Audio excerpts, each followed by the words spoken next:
Bonjour, bienvenue dans Point de Vue. Dans un instant, vous découvrirez nos invités. Vous allez le voir, des invités qui aiment la confrontation d'idées. Mais d'abord, notre sommaire. Alors, on commencera par le prix de l'essence avec cette question. Est-ce du matraquage fiscal ou le prix à payer pour la transition énergétique? Vous nous donnez votre avis. Nous parlerons aussi de cette ténébreuse affaire Khashoggi, de ses conséquences pour l'Arabie Saoudite et le prince Ben Salman, mais aussi pour la Turquie où le président Erdogan compte bien exploiter l'affaire. Une autre affaire que chacun compte bien exploiter, c'est celle de cette caravane de migrants qui viennent du Honduras et veulent entrer aux États-Unis. À 15 jours des élections américaines de mi-mandat, l'immigration incontrôlée est évidemment un sujet polémique. Enfin, la Grande Guerre, ses poilus et ses maréchaux doivent-ils s'effacer pour laisser la place à un éloge de la paix? L'Élysée ne veut pas d'un centenaire du 11 novembre trop militaire. Alors est-ce un affront à l'armée? On verra ce que vous en pensez. Bonjour Denis Tillinac. Bonjour. Merci d'être avec nous. Vous êtes écrivain, journaliste et auteur de Caractériel.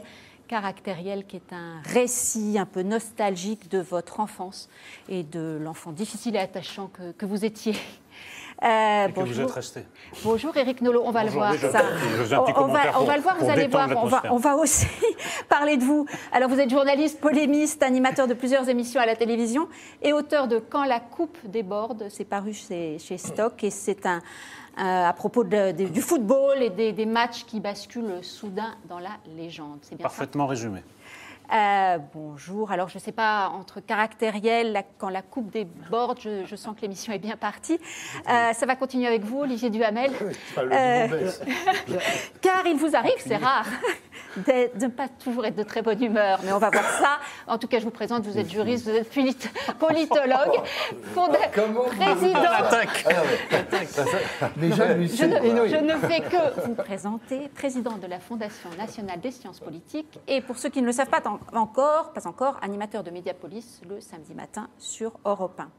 Et pour compléter ce plateau et sans commentaire, Alexis Brézé, directeur des rédactions du Figaro. Merci beaucoup à tous les quatre.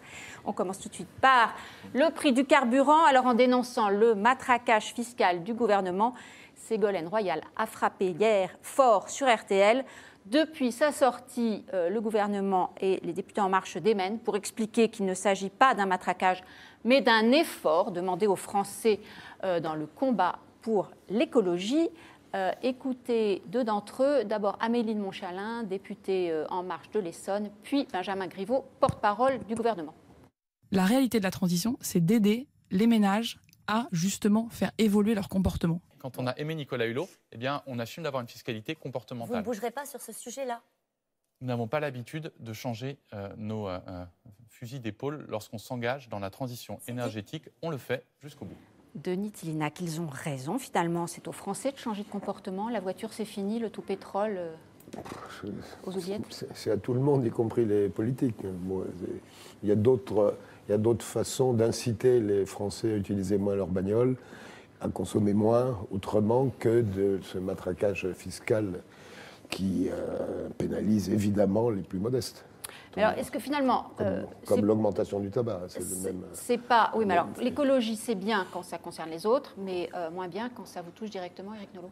Ça, c'est un principe français. Hein. Nous, on est tous pour le changement, sauf si ça nous affecte personnellement. Non, c'est une vérité prosaïque qui se déguise sous les grands mots de transition énergétique ou changement même de modèle économique. C'est de tout temps, mais particulièrement aujourd'hui, les gouvernements font leur fin de mois avec les taxes à la pompe.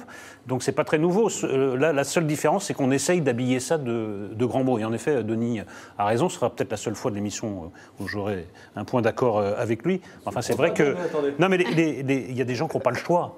On leur dit il faut arrêter le pétrole, il faut arrêter la bagnole. Si vous êtes dans la France périphérique, vous n'avez pas le choix. D'autant qu'en même temps, on abandonne les services publics, il y a de moins en moins de trains pour desservir ces zones. Donc ça ne peut être que dans le cadre d'une politique globale. Si vous le faites de manière brutale, il y a des gens qui ne pourront pas s'adapter. Tout simplement. À ça, le gouvernement dit oui, mais on met en place une façon pour les gens de changer de véhicule. Oui, la prime à la conversion. C'est déjà ça, mais ça doit être une politique beaucoup plus globale de transport. Il y a des coins de France où vraiment, vous ne pouvez pas, même si vous êtes écologique à 150%, vous ne pouvez pas vous passer d'une voiture. Et donc vous êtes obligé de payer ces taxes insensées avouons que ça ne date pas seulement de Macron. Ça date Carburant, d'années et cash d'années. machine pour le gouvernement, 39 milliards record battu. Bah ouais. Si on en revient aux faits, sauf erreur de ma part, parce que pour être honnête, je n'ai pas eu le temps d'aller vérifier, donc je vais peut-être être contredit, mais je ne pense pas. Il y a augmentation de la taxation sur le diesel, pas sur l'essence. L'essence, c'est le prix de l'essence qui monte pour d'autres raisons, parce que le prix du pétrole monte. Du baril. Et donc déjà, il ne faut pas amalgamer diesel essence. Il n'y a pas de matraquage fiscal sur l'essence. Il n'y a pas de matraquage fiscal sur l'essence. C'est pas du tout la faute de ce gouvernement, mais il doit y avoir 80% de taxes sur l'essence. Mais pas plus, ils n'ont pas il n'y en a ni plus ni moins, mais il y en a ni plus ni moins. L'essentiel du prix de l'essence, c'est des taxes. Donc il n'y a pas eu d'augmentation de la taxation de l'essence. Reste donc la question, il faut la circonscrire sur le diesel. Si on s'intéresse aux faits, évidemment, si on ne s'intéresse pas aux faits, mais juste à cogner sur Macron, c'est un autre sujet. Alors, sur le diesel... Le débat est bien posé, je trouve. Sur le diesel, bien sûr que les deux points de vue apparemment contradictoires sont justes. C'est-à-dire que, bien entendu, que ce sont les gens les moins privilégiés qui trinquent. Déjà, c'est souvent eux qui achetaient des voitures diesel. Et ensuite, de toute façon... Et on leur a dit pendant X années, acheter du diesel, acheter du diesel. C'est plus difficile pour eux de changer de voiture, c'est exact. Maintenant, ça fait quand même quelques années qu'on dit qu'on va arrêter sur le diesel, qu'on va augmenter progressivement les taxes, parce que le diesel est plus polluant que l'essence. Et donc, ça se défend aussi de dire on ne peut pas laisser... On a eu tort de faire cette politique d'inciter au diesel, et il faut qu'on répare les erreurs du passé. Alexis, ça va être le talon d'Achille du gouvernement, cette affaire. C'est embêtant parce qu'ils baissent les charges, et c'est absolument vrai, mais tout ça est annihilé dans l'esprit des gens par ces augmentations de... Ils baissent les charges et c'est annihilé par des augmentations de taxes, parce que... Oui, bien sûr, l'essence, c'est tous les jours. L'essence, c'est pas de sa faute. Mais n'empêche que les gens voient bien que l'essentiel, c'est des impôts. Le gaz, qui aussi vient d'augmenter, c'est pas de la faute, parce que c'est indexé sur le prix de l'essence, qui elle-même est indexé sur le prix. Mais n'empêche que... Donc tout ça est en train d'annihiler dans l'esprit et dans le portefeuille des gens les gains de pouvoir d'achat qu'ils peuvent avoir de la baisse des charges. Donc oui, c'est un mauvais truc. Et je crois que c'est, alors là, pour le coup, absolument hypocrite, et Ségolène Royal a eu raison de le souligner, de dire que c'était de l'écologie. C'est pas de l'écologie, c'est que le gouvernement, ne faisant pas d'économies, parce qu'il n'arrive pas, et c'est très difficile de faire des économies, mais il n'a pas fait d'économies sur le train de vie de l'État, à part sur les collectivités locales. Qu'est-ce qu'il fait? Il fait comme ont fait tous les gouvernements avant lui, il augmente les taxes faciles à percevoir. Oui, mais là, la nouveauté, c'est que ça donne une impression de duplicité. C'est-à-dire qu'on donne de la main gauche, on reprend de la main droite. Voilà. Et les gens s'en de mettre ça sur le coup de l'écologie. Le principe d'une taxe comportementale, il faut bien savoir ce que c'est on va monter quelque chose pour que les gens changent de comportement. Mais là, on ne peut pas changer de comportement. C'est-à-dire que... et non seulement... Arrêtez. Non, on ne peut pas arrêter de se déplacer. Quand vous avez commencé à rendre hommage à Ségolène Royal, je me suis dit, Anguille sous roche. Non mais attendez, vous ne pouvez pas... Ah, vous avez tort de dire ça. J'ai toujours beaucoup défendu Ségolène Royal, qui a plein de qualités. Oui. Mais une fois, vous étiez sûr qu'elle n'arriverait pas à pouvoir. Non, mais si on en revient à un autre sujet, arrêter de favoriser le diesel, défavoriser le diesel, ça incite aussi à ne plus acheter des voitures diesel. D'ailleurs, on en vend beaucoup moins. Oui, mais par ailleurs... Attendez, alors, et ça, c'est écologique. Écologique, ça dépend. C'est écologique, c'est pour la santé publique, parce que le diesel fait des particules. Mais je rappelle que le diesel ne fait pas de CO2. Si on veut lutter contre le réchauffement, il faut favoriser le diesel. Si on veut lutter contre le cancer, il faut favoriser... Il faut quand même prendre conscience que les gens auxquels on s'adresse ont d'autres soucis en tête. Et par ailleurs, ils essayent de finir leur mois à vouloir parler de transition écologique. Exactement. Et ce que souligne Ségolène Royal, c'est qu'il y a un certain nombre de dispositifs fiscaux d'aide à la transition énergétique pour faire les travaux chez soi, parce que c'est la même chose sur les sanctions qui vont frapper les gens dont on dit qu'ils ont des passoires énergétiques. Les malheureux, ils n'y peuvent rien, et donc on va maintenant les sanctionner si leurs logements ne sont pas assez étanches d'un point de vue énergétique. Et toutes ces aides-là, on est en train de les retirer, pas par méchanceté, pas pour taper exprès sur les pauvres gens, c'est simplement qu'il n'y a plus d'argent. Il n'y a plus d'argent, et je reviens à la point de départ, parce que ce gouvernement ne fait pas les économies qu'il avait promis qu'il ferait. Il se débrouille comme il peut, pour passer de 80 à 95% de vos téléspectateurs contre moi, je dirais qu'en limitant les vitesses à 80 km/h, on réduit la consommation. Alors, ça, à la limite, on peut ne pas être d'accord. Attendez, alors là, on peut ne pas être d'accord, mais c'est comportemental. C'est-à-dire qu'on dit, vous ne roulerez plus à 90, vous roulerez à 80. on vous force à changer votre comportement. Mais on ne peut pas forcer les gens à ne plus se déplacer en voiture, ni à se réchauffer chez eux. Juste un petit point technique que vous abordiez, Alexis, je vous donne la parole, Denis, ensuite. C'est cette histoire d'électrique, est-ce que finalement c'est bon ou pas pour le climat? On avait un article fort intéressant dans le Figaro là-dessus, dont on va voir un extrait sur le Figaro.fr. La voiture électrique n'émet aucun dioxyde de carbone en roulant, mais sa fabrication, elle, est beaucoup plus polluante que celle d'une voiture thermique classique. Alors après, on se rattrape. Il faut faire les batteries qui généralement sont faites à partir de métaux rares. Alors on pollue en Afrique et en Chine. Enfin, les Chinois polluent en Afrique, exactement. Et donc du coup, on dit qu'il n'y a plus de pollution chez nous. Mais au niveau de la planète, il y a quand même de la pollution. Denis, Oui, quand même, commentaire les gouvernements, pas plus Macron que ses prédécesseurs, manque d'imagination. Il faut une transition énergétique, il faut vraiment une révolution écologique. Ça veut dire une révolution dans le mode de production, de consommation, d'aménagement du territoire pour que les gens soient au plus près de leur boulot. Et c'est pas avec des mesurettes comme ça que ça changera quoi que ce soit. Ça exaspère les gens, ça nourrit le populisme et ça fait monter les votes d'extrême droite. Et ça associe l'écologie à la punition. Voilà. Et ça associe l'écologie à la punition. Les 80 à l'heure, je voudrais rassurer Olivier, je roule beaucoup sur des petites routes corréziennes et autres. Personne ne les respecte grâce au ciel.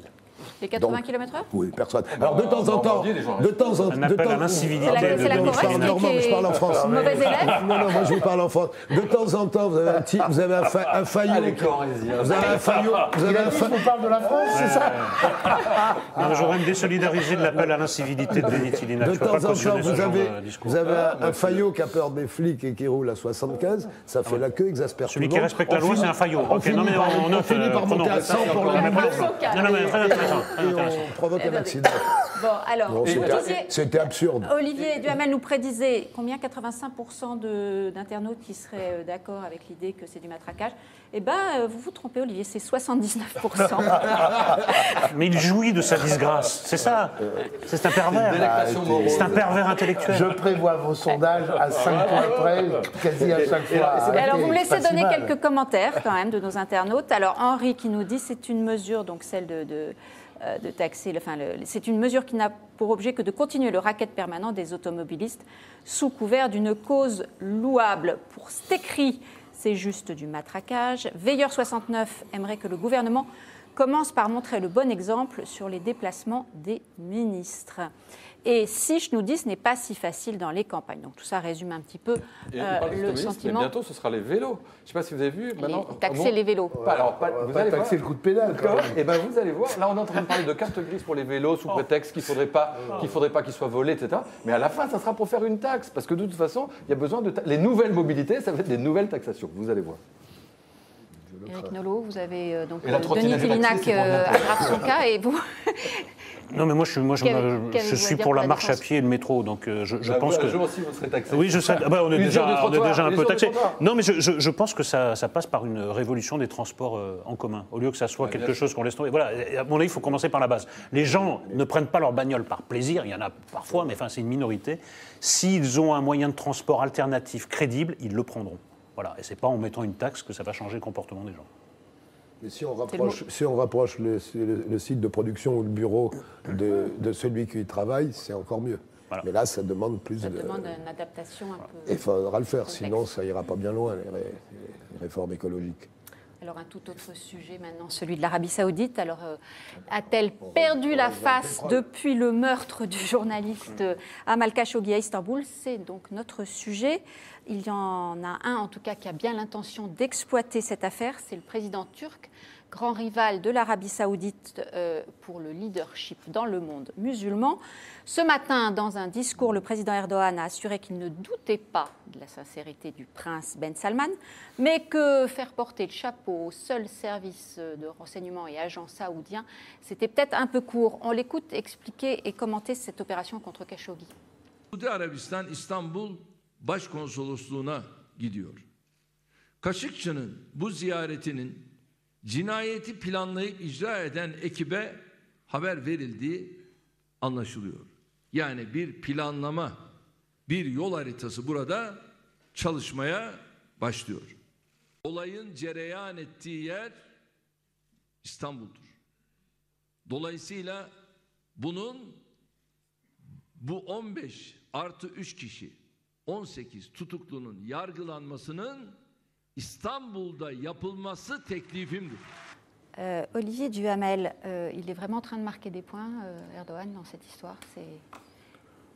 Oui, j'imagine. C'est une histoire assez étonnante. Je ne crois pas que connaître d'autres histoires d'une telle protestation internationale, y compris au niveau de chef d'État et de gouvernement, pour l'assassinat, commandité d'un journaliste par un dictateur. Les assassinats de dictateurs, autrefois, ça indignait Amnesty International, ça indignait la Fédération internationale des droits de l'homme, mais les chefs d'État n'étaient pas concernés. Donc ça, c'est une grande nouveauté qui prouve que, si on veut mettre une petite lueur d'optimisme, que un zeste de notion de communauté internationale existe un petit peu, et un zeste de capacité d'une telle pression que même les États vendeurs d'armes et autres se sentent obligés de prendre leur distance, c'est nouveau. Après, évidemment, une chose qui aide, c'est que c'est un journaliste. C'est-à-dire que les centaines de milliers de musulmans enfermés dans des camps en Chine ne suscitent pas l'indignation généralisée. Mais évidemment, si c'était 500 000 journalistes, je ne vous le dis pas. Éric Nolot, vous avez tweeté la mort d'un journaliste fait finalement plus que des milliers de morts au Yémen contre l'Arabie Saoudite. Ben oui, j'observe cette indignation internationale, mais ce qui se passe au Yémen, c'est que l'Arabie Saoudite est à la tête d'une coalition qui mène une guerre impitoyable contre une rébellion. Mais enfin, la rébellion prend le visage et les corps, malheureusement suppliciés ou morts, de civils. On en est à 10 000 morts et on en est à une tragédie humanitaire qui est presque sans précédent. Les gens qui sont encore sur place, qui sont très peu nombreux, le disent. Donc je trouve qu'il y a un peu deux poids, deux mesures. Après, il faut bien dire que non seulement il y a un assassinat, mais enfin les détails qui nous parviennent sont tellement effarants, tellement atroces qu'en effet, je comprends que ça puisse remuer les consciences. Enfin, je vais tempérer immédiatement l'optimisme d'Olivier. Je crois que ça va retomber très vite, parce que le poids de la réelle politique avec ce que représente l'Arabie Saoudite, avec en effet la question du pétrole et le fait que dans cette région, elle soit un acteur majeur, ben on va froncer, on va dire vraiment au principe, c'est pas bien, il ne faudra pas recommencer, mais je pense que ça retombera rapidement. On essaiera de marquer le coup, mais pardonnez-moi d'être cynique, je n'y crois pas beaucoup. C'est ce que les États-Unis ont déjà commencé à faire en disant, bon, effectivement, votre version, il faudrait aller un peu... Elle est sujette à caution, mais en même temps, on ne va pas aller trop loin. Oui, il faut mettre un bémol sur cette mobilisation internationale. C'est parce que c'est un journaliste, c'est vrai. Et puis, c'est très modéré. Bon, on a évité d'envoyer des représentants du gouvernement dans leur Davos la semaine dernière. Davos du désert. Mais enfin, Bruno Le Maire a dit que le partenariat stratégique avec les Saoudiens n'était pas menacé. Le président Trump a l'air de dire, bon, oui, donne-nous des explications un peu plus crédibles et puis on va s'arranger. Je crois effectivement, comme Eric, que ça... Les Allemands ont marqué le coup. Les Allemands ont marqué le coup. Il y a longtemps qu'on était lâches, on gueule contre l'islamisme, l'islam, les Arabes, mais enfin, on leur vend des armes, on leur vend des systèmes de sécurité, on est là quand même, je veux dire, on n'est pas très cohérents, les Occidentaux, et pas très courageux, et pas très nobles. Alexis, on le rappelait autour de la table, les détails absolument incroyables et horribles de cette histoire, sordide alors ça y va encore ce matin, c'était les doigts coupés envoyés à Ben Salman, le corps roulé dans un tapis qui a disparu. À la fin, on se pose quand même une question, pourquoi Ben Salman aurait organisé tout ça, parce que finalement, les conséquences, elles sont plutôt C'est une des questions. Vous demandez négatives pour lui. Ils ont perdu la face. Je ne pense pas qu'ils aient perdu la face. Perdre la face, c'est faire preuve de faiblesse. Et là, on ne peut pas dire. Ils ont perdu la tête. C'est-à-dire que, vous savez, au moment de l'assassinat du d'Enghien, Fouché disait c'est pire qu'un crime, c'est une faute. Là, c'est pire qu'un crime. C'est tellement bête, c'est tellement énorme. Parce que des dictateurs qui veulent se débarrasser de journalistes opposants, ils passent sous une voiture, on ne sait pas trop ce qui... Là, il y a une telle volonté de mettre ça en scène que... Mais ça se retourne contre lui. Ça paraît d'une stupidité absolument évidente. Et quand je parlais du duc d'Enghien, c'est intéressant, parce que l'assassinat du duc d'Enghien par Napoléon va susciter une réprobation dans toute l'Europe, et finalement, la communauté internationale ne va pas lui pardonner ça. C'était pas un journaliste, mais c'était un duc. C'était un duc. C'est peut-être un peu la même chose. Non, mais il y a à côté... Oui. Mais c'est pire dans non, mais c'est d'autant plus... C'est pire.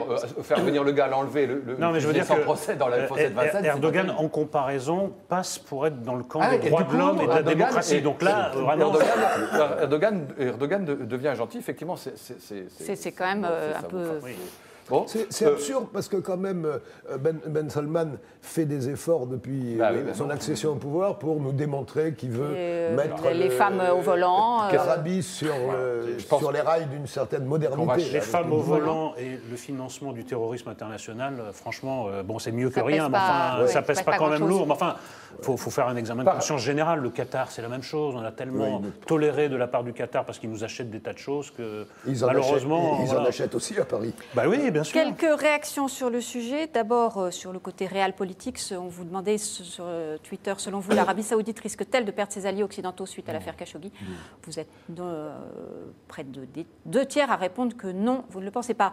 Brunito nous dit, tout le monde sait que l'Arabie Saoudite est une dictature politique. Les Occidentaux s'en sont toujours accommodés. Et M. Babineau, qui poursuit, l'Arabie Saoudite investit massivement en France. Comment peut-elle s'en mêler? Je voudrais qu'on écoute sur ce sujet Alexis un mot, et puis je voudrais qu'on écoute ensuite Christine Ockrent, qui a une lecture aussi plus globale de la situation. Ce qui peut se passer, c'est pas qu'il y ait une rupture entre la communauté internationale et l'Arabie Saoudite, c'est qu'on change de prince héritier. Il n'est que prince héritier, MBS.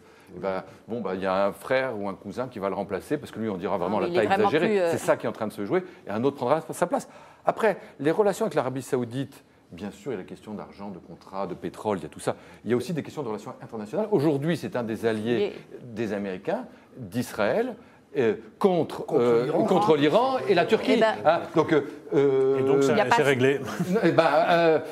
Donc il n'y a pas que des questions d'intérêt, il y a des questions géostratégiques dont on peut discuter, à dire c'est peut-être pas une bonne politique, mais non, c'est aussi un élément du jeu que les Américains, que les Européens, que les Français prennent en compte, en tout cas. Être cohérent, alors. On condamne plus vigoureusement le meurtre d'un journaliste que le fait qu'ils bombardent avec des armes qu'on leur a vendues des populations civiles. À ce moment-là, il faut dire, écoutez, on se mêle de rien, ils ont tous les droits parce que ce sont des clients. Au Yémen, ceux qui bombardent, ce sont des chiites qui sont alliés d'Iran. Et oui, exactement. On revient... Exactement. Alors justement, on écoute sur ce plan, si vous voulez bien, ça va vous intéresser. Est-ce que la France doit prendre parti dans ce conflit entre chiites et sunnites et à l'intérieur du monde sunnite, j'aimerais qu'on écoute avec son intervention absurde on va écouter Christine Ockrent, spécialiste du sujet, et qui a fait un livre sur le prince Mohammed Ben Salman, dit MBS. On l'écoute, elle parle justement de cette concurrence entre Turquie et Arabie Saoudite pour le leadership dans le monde sunnite. Il joue évidemment de cette affaire pour humilier Riyad, qui est son grand concurrent dans le monde sunnite, même si les Turcs ne sont pas arabes. Néanmoins, Erdogan, frère musulman, son parti, frère musulman, Khashoggi était frère musulman d'ailleurs, c'est pour ça qu'il se sentait en sécurité à Istanbul. La Turquie, protecteur ou soutien en tout cas du Qatar, que l'Arabie Saoudite voulait totalement asphyxier. Donc tout cela fait d'Erdogan le maître de ballet, si vous voulez, pour essayer d'extorquer le maximum de crédit aux dépens de l'Arabie Saoudite. Vous acquiescez, Denis? Oui, là, je crois qu'effectivement, il n'y a rien à ajouter, elle a raison sur ce point. Il marque un point. C'est aussi Erdogan. Un des éléments d'explication y compris vis-à-vis de l'Europe, il marque un point, parce qu'il a été humilié par l'Europe, et bon, là, il va... Les Américains, du coup, sont obligés de redevenir en ce moment gentils avec lui pour pas qu'il accable trop les Saoudiens, et donc du coup, il va... Parce que dans ses déclarations d'aujourd'hui, il est sévère, mais il n'a sans doute pas tout sorti, et il n'accable pas. Donc ça veut dire qu'il a gardé des munitions et qu'il va monnayer contre on ne sait quoi aux Américains. Et il dit juste il faut qu'il soit jugé à Istanbul. Il veut quand même garder la maîtrise du dossier. Comme il n'y a aucune chance que ça arrive. Oui, ça ne mange pas de pain. Alors, on va passer aux migrants honduriens qui viennent du Honduras pour entrer aux États-Unis. La caravane avance et Donald Trump aboie, pourrait-on dire avec un peu de facilité. Ces milliers de migrants continuent en effet de traverser le Mexique. De quoi agiter le débat politique outre-Atlantique où les élections de mi-mandat ont lieu dans 15 jours exactement. Et dans chaque camp, on s'accuse, dans chaque camp républicain comme démocrate, on s'accuse de vouloir instrumentaliser la question. Écoutez le président américain, c'était hier, il était au Texas. Do you know how the caravan started? Does everybody know what this means? I think the Democrats had something to do with it, and now they're saying, I think we made a big mistake. Because people are seeing how bad it is, how pathetic it is. Olivier, on voit effectivement pas comment cette affaire ne pourrait pas profiter à Donald Trump. D'abord, là, il pousse loin le complotisme, quand même. Hein. L'idée que ce sont les démocrates qui ont organisé le départ du Honduras, là, quand même, d'abord, c'est donner une capacité d'action aux démocrates assez considérable. Et ensuite, c'est vraiment l'essence même de la théorie complotiste. Jamais élections américaines de midterm n'ont été aussi incertaines que celles de dans 15 jours. Jamais l'intérêt pour ces élections n'a été aussi élevé que pour celle-ci. Jamais l'incertitude sur le résultat n'a été aussi grande parce qu'on assiste à une double mobilisation et chez les démocrates et chez les républicains. Et donc, on ne pourra répondre à votre question qu'après les élections. Parce que y répondre avant, c'est... Non, mais non, pour ne pas répondre. Non, mais bien sûr, parce que vous voyez, une des raisons pour lesquelles je suis bac plus 12 ou 13, c'est que j'ai le droit de dire, on ne peut pas le dire, on ne le sait pas, c'est une escroquerie que de prétendre qu'on le sait. Éric Nolot. C'est des conséquences du fait que vous êtes bac plus 12 ou 13. Moi, je suis que bac plus 5, donc je vais m'engager un petit peu plus. Non, essence du discours complotiste et essence du discours populiste. Parce que juste avant, il déclarait dans cette colonne, dans cette caravane, il y a des éventuels terroristes, des gens qui viennent du Moyen-Orient. Il y a des djihadistes. Alors, on ne savait pas qu'au Honduras, voilà, ils émigraient économiquement du Honduras, donc vraiment on gagne, vraiment on s'instruit à écouter Trump. Puis il dit il y a certainement des gangsters. On va écouter l'extrait si vous voulez bien, parce que c'est vrai qu'il est intéressant. On écoute cet extrait où il développe effectivement la question. Toujours Donald Trump. Guatemala, Honduras, El Salvador, they're paid a lot of money. Every year we give them foreign aid, and they did nothing for us, nothing. They did nothing for us. What you should do, John, go into the middle of the caravan, take your cameras and search. Okay? Search. No. Take your camera, go into the middle and search. You're going to find MS-13, you're going to find Middle Eastern, you're going to find everything. And guess what? We're not allowing them in our country. We want safety.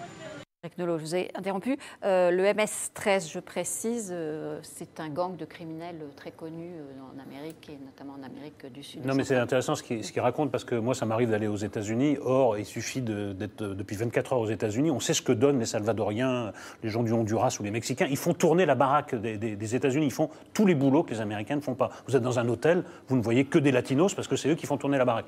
Mais là, ce qui est en train de jouer Trump, il joue en effet les élections de midterm, de mi-mandat, et il joue aussi sa réélection parce que sa seule chance, c'est de mobiliser à fond son électorat, c'est-à-dire d'hystériser les situations, de les dramatiser et d'espérer que tout ça fasse 50% des gens pour lui. Donc il joue très très gros sur cette affaire et c'est vraiment un cadeau du ciel. Si les démocrates sont vraiment à la base de l'organisation de cette caravane, ils sont très bêtes parce qu'ils font un cadeau énorme à Trump qui, je pense que même dans ses prières... Pas une seule seconde qui seront à la non, base. je crois pas une seconde. Mais vraiment, s'il l'avait fait, ce serait... que c'est Donald Trump.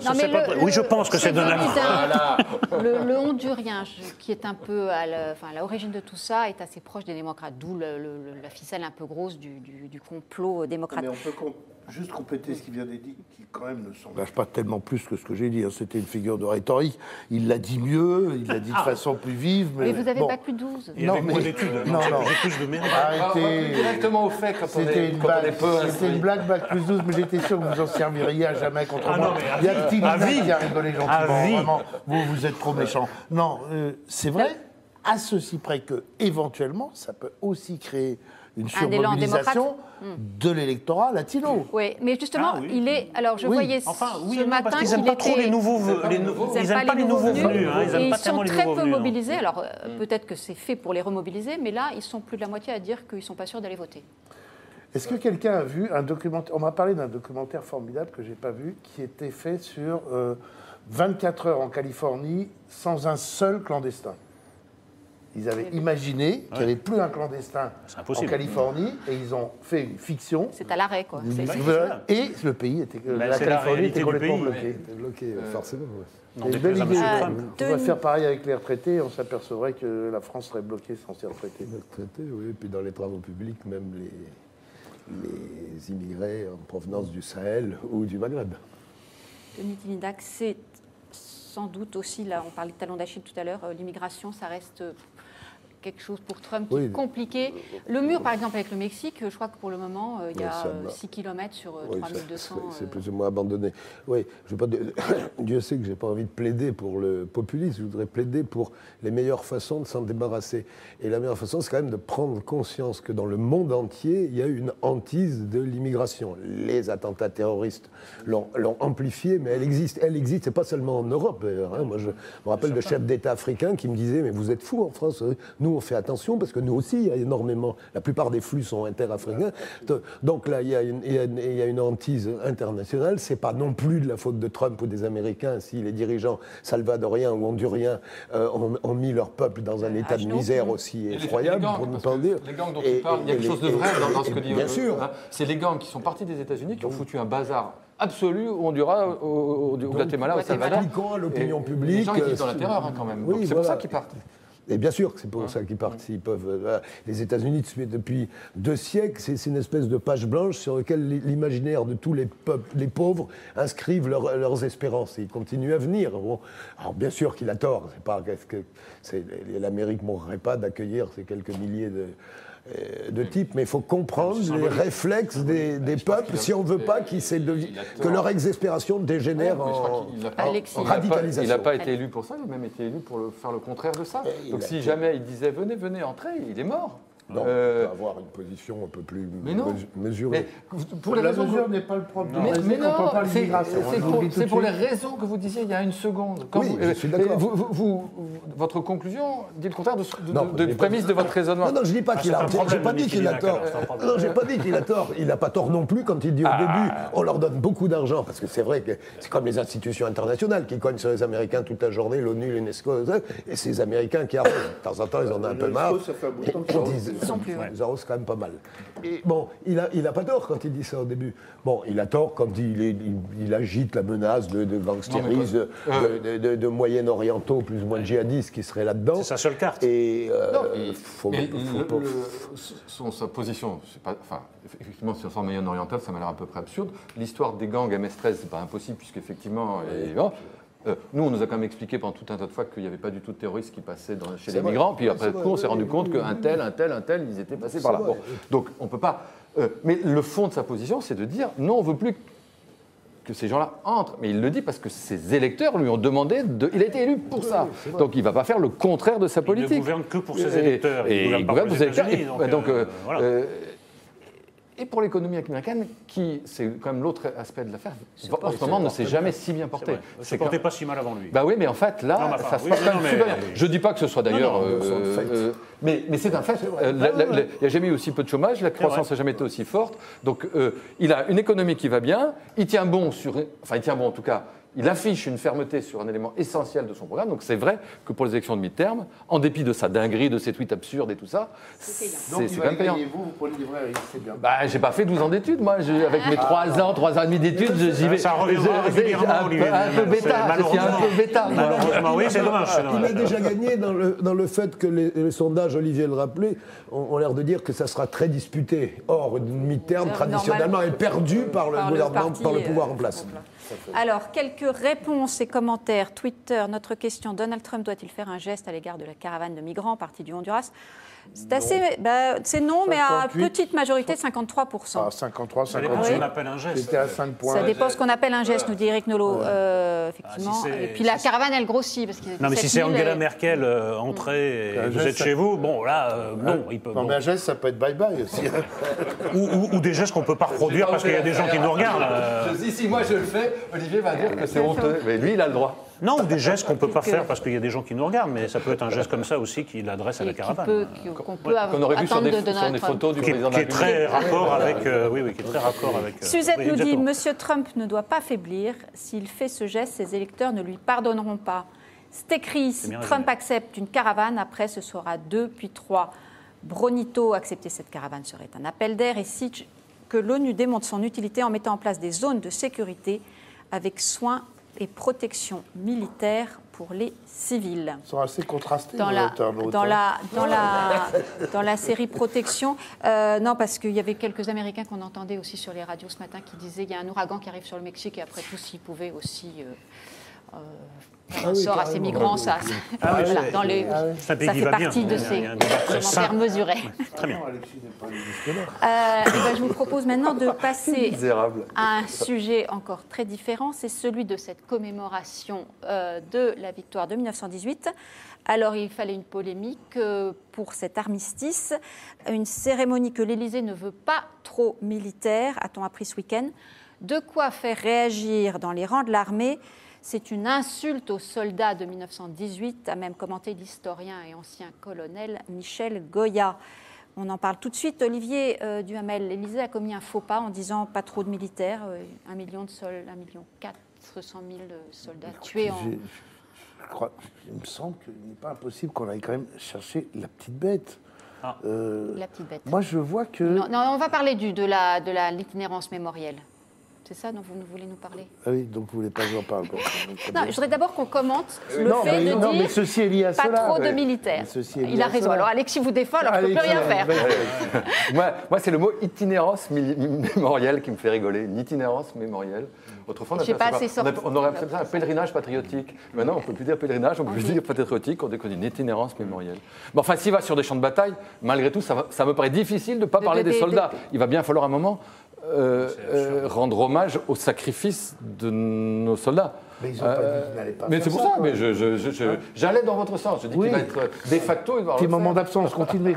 Mais si, parce qu'il tortille, quoi. On ne comprend pas. Moi, je pense qu'il est d'autant plus, d'autant plus nécessaire de rendre hommage aux poilus qu'il n'y a plus de témoins. Le dernier poilu est mort il y a quelques années. Je crois que c'était Lazare Ponticelli de mémoire. Il faut rendre hommage à ces hommes qui ont entièrement disparu. Après, est-ce que cet embarras, c'est parce qu'il ne faut pas célébrer les maréchaux, dont un s'appelle Philippe Pétain? C'est un des arguments que les Allemands sont là et que... Oui, mais enfin, l'ambivalence de Pétain, elle fait partie de l'histoire de France. Il y a des gens qui ont idolâtré Pétain parce que c'était le héros de 14-18, et ensuite, on a vu ce qu'il est devenu, et ils changeaient leur jugement. Après...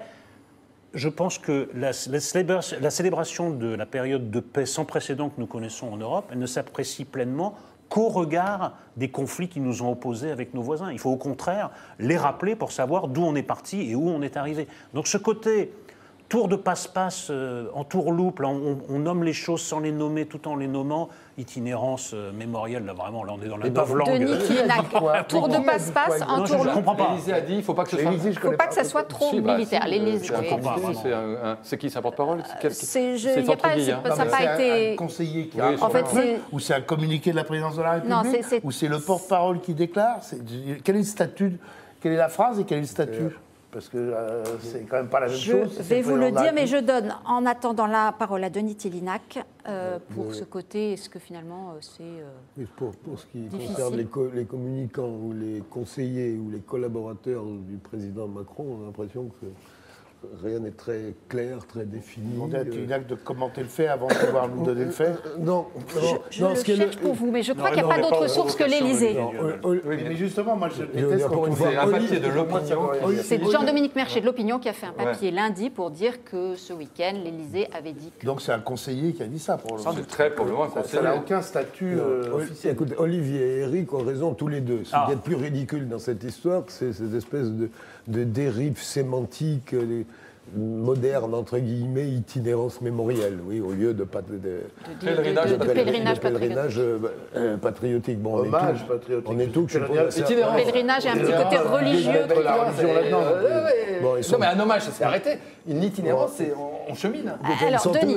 Ils sont tous plus jeunes que moi, donc ils n'ont pas eu comme moi un grand-père invalide à vie et à Verdun, et qui, comme simple caporal-chef, a reçu la Légion d'honneur. Donc moi, je suis très attaché au fait que l'État honore la mémoire, le sacrifice des poilus, très solennellement et d'une façon militaire. Quant aux 8 maréchaux, il y en a 8 qui méritent l'hommage rétrospectif à votre île. Il y en a 8, j'ai dit pas 7, il y en a 8, y compris le maréchal Pétain. Le maréchal Pétain, dont le général de Gaulle dit il est mort en 1925. Donc, après, effectivement, je récuse à 100%. Respectons ce Pétain-là qui, en 17, s'est mis d'ailleurs en plus les poilus de son côté pour la façon dont il les a traités. Vous avez parlé mieux que d'autres généraux. De votre grand-père. Moi, j'ai un grand-oncle, quand il venait chez nous dans le sud l'été, quand il y avait du Mistral, on était obligé d'aller chercher des immenses bonbonnes parce qu'il ne pouvait plus respirer, parce qu'il avait été gazé de la guerre de 14-18. Et ce que je veux dire là, c'est pas pour raconter en soi cette histoire, c'est que quand vous avez vécu ça, le grand-père, le grand-oncle, etc., vous avez une transmission directe et extraordinairement forte de ce qu'était la guerre, en l'espèce la Première Guerre mondiale. Pour les générations d'après, c'est impossible. Donc il faut trouver absolument d'autres façons de leur transmettre et l'héroïsme des soldats et l'atrocité de cette guerre, l'un et l'autre, et la folie de cette guerre. Et une réflexion sur les responsables. Absolument. Est-ce qu'il y en a? Alexis, sur l'itinérance mémorielle, je voudrais qu'on revienne un peu sur le parcours. Vous n'avez rien à... Mais il va aller de champ de bataille en champ de bataille. Il part de Strasbourg, il passe par... De facto, c'est pour ça que je disais... Verdun, et s'arrête à Verdun pendant... Après, je pense qu'il y a c'est une difficulté, mais qui me semble tout à fait surmontable, mais conceptuelle, à penser l'absurdité à l'échelle européenne de cette guerre qui était un suicide de l'Europe, et l'extraordinaire héroïsme et patriotisme et sursaut national admirable du peuple français à ce moment-là. Et les deux sont vrais à la fois. Et on a l'impression que, je ne dis pas Macron en particulier, parce que, mais souvent dans les gens qui nous gouvernent, qui veulent nous faire basculer dans le monde d'après, dans l'Europe, etc., et dans la paix, on ne veut pas voir l'autre partie. Mais les deux sont vrais en même temps, et peut-être que l'un n'est vrai, comme le disait Éric Nolot, qu'à cause de l'autre. Et ça ne me paraît pas extraordinairement complexe à gérer que de dire ces gens ont été admirables, ils ont été héroïques, leur sacrifice n'est pas absurde, même si au regard de ce qu'est la France, même si cette guerre, au regard de ce qu'est l'Europe, est quelque chose d'absurde et un suicide. Les deux sont discibles. Il faut dire les deux. D'autant que les nouvelles générations sont très très éloignées de... Vous interrogez les jeunes générations, même ceux qui ont suivi des études d'histoire. La Première Guerre mondiale, ça fait partie de... C'est le Moyen-Âge. Cette espèce de vision très loin. Mais je pense que c'est lié à l'idéal européen, c'est-à-dire même maintenant on s'aime tous, on est tous en paix, donc il ne faut plus parler des guerres. Rappelez-vous, on avait déjà eu ça en 1916. Avec le rappeur. Le rappeur qui était allé, c'était à Verdun parce qu'il fallait faire un truc jeune, et on faisait courir les enfants dans les tombes parce que c'est la jeunesse et c'est cool. En 2016, parce qu'en 1916. En 2016, mais c'était le sortir. C'était absolument dit. Quand Chirac ne veut pas fêter Austerlitz, c'est un peu la même chose. On ne va pas célébrer les guerres européennes. Mais si c'est ça l'Europe, évidemment que c'est ça. Sinon, si on veut dire que tout ce qui est passé avant n'a pas existé, l'après n'existe pas non plus. C'est difficile de dire aux gens où on va si on leur dit pas d'où on vient, c'est impossible. Vraiment, là, c'est vraiment un principe de base. Propos rapportés, parce que, encore une fois, c'est vrai, vous avez raison, la source n'est pas identifiée formellement à l'Élysée. Cher ami, les études, ça sert. Oui, on ne le dit jamais assez. C'est qu'on aurait dit à l'Élysée, les combattants, donc les poilus, étaient pour l'essentiel des civils que l'on avait armés. Ça, j'adore cette phrase. C'est vraiment un truc énorme. Voilà, mais ça, c'est des débilités de communicants. C'était aussi des enfants qui avaient grandi. Et puis les morts étaient des vivants qui sont morts. Enfin bon, c'est tout. Il a quoi, un bac plus 20, Macron, pour nous sortir ça? Je crois pas que c'est ça. C'est effrayant. Des civils que l'on avait armés, ça vous fait... Mais on veut plus pas les risques de guerre entre la France et l'Allemagne. C'est l'impossibilité de penser le conflit, l'adversité et le national. Et le tragique. Et le national. Non, mais ça, c'est tout qui est passé à la moulinette de la technocratie. Ça, c'est quand même des inventions de technocrates autour d'une table. Je dirais plutôt communicants. Non, mais là-dessous, il n'y a pas aussi le côté, on les va envoyer dans les tranchées, dans les combats, malgré eux. Ah oui. Malgré eux, ils sont partis. Il y a eu un élan patriotique, c'est indéniable. Oui, mais après qu'il faut présenter aussi dans ces contradictions le côté boucherie, hécatombe, on comptait pas les morts, on s'en foutait. Pour reprendre 100 mètres de terrain, on perd 1000 hommes. Voilà. Non, mais il faut présenter ça dans toutes ces composantes. Enfin, on ne peut pas mettre un chapeau dessus en disant ça n'a jamais existé et on passe à autre chose. Enfin, c'est absurde.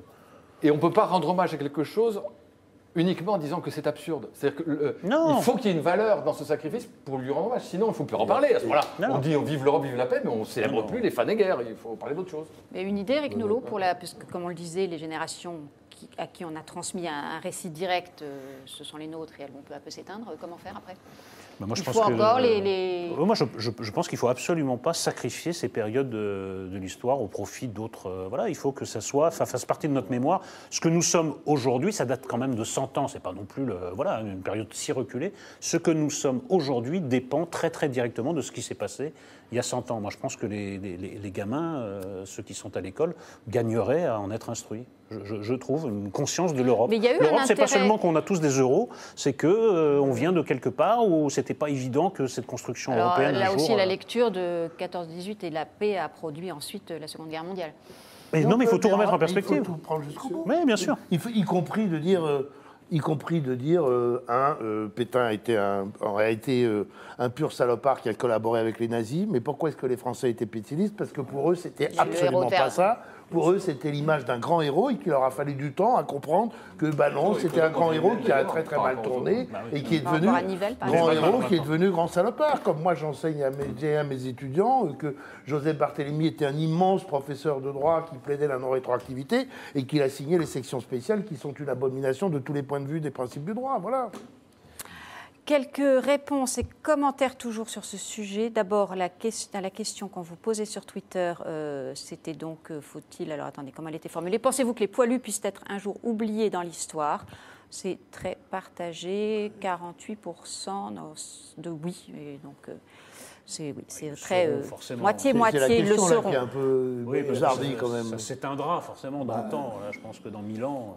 Alexis, tout dépend. Si on y arrive... Je ne connais pas les questions des Figaro. Alésia est un peu oublié. Oui. Alésia. Mais c'est vrai que ça a intéressé... C'est pas quantitatif, mais tout le centenaire de 14-18, les chemins de la mémoire, les parcours et tout ça. Arnaud nous dit oui, au même titre que les soldats de Napoléon, ils seront oubliés. Et Bronito, honorer les soldats morts est un minimum. Enfin, Monsieur Babineau, comme beaucoup d'internautes, nous dit cette glorification, c'est l'autre versant, cette glorification de la guerre me gêne un peu. Il ne s'agit pas de glorifier la guerre. Non. Il ne s'agit pas de glorifier la guerre, Denis. Il s'agit de rendre hommage à des Français qui se sont sacrifiés, effectivement, des civils qui ont été incorporés dans l'armée, qui se sont sacrifiés pour leur pays. Et c'était pour leur pays, pour leur patrie, pour qu'elle ne soit pas occupée par l'ennemi. C'est aussi. Je pense que personne autour de cette table ne souhaiterait un nouveau 14-18. Donc, c'est impossible. Oui, d'ailleurs, vraiment.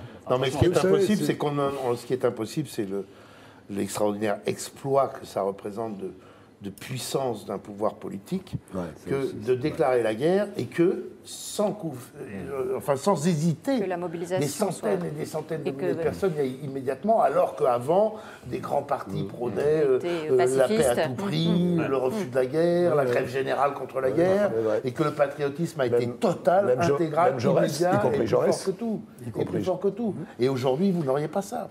Par quelques mutins, ces malheureux mutins qui ont été fusillés ne le méritaient pas. Par contre, ceux qui mériteraient pour avoir initié une controverse absurde, celle dont on parlait, ça serait qui mériterait d'être fusillés, ce seraient les communicants de l'Élysée. Donc si j'ai un conseil n'accablons pas le président de la République. C'est un peu radical. Par les temps qui courent, vous allez faire du mélanchonisme.